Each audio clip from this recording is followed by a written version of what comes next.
পতাকা একটি দেশের ধারক ও বাহক। পতাকা একটি দেশের পরিচয় বহন করে।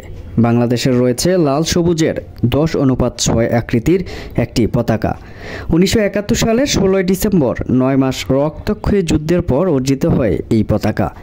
রাজধানীর বঙ্গবন্ধু এভিনিউতে ঘুরে দেখা মিলল হাতে গোনা 2-3টি পতাকার দোকান। বেচা বিক্রি তেমন না থাকলেও দর্শকদের সংখ্যা ছিল অনেক।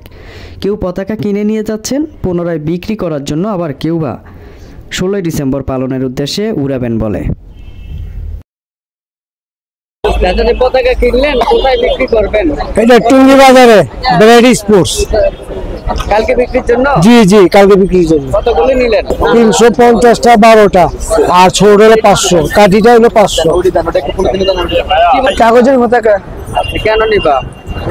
মাদ্রাসার জন্য। মাদ্রাসা উড়ানোর জন্য? জি। কেন আমরা পতাকা কেন উড়াই? 16 ডিসেম্বর যে বিজয় একটা দিবস, এই দিনটা বিজয়ের দিন। তোমরা কি বন্ধুরা সবাই মিলে আসছো? জি। কোন মাদ্রাসা থেকে আসছো?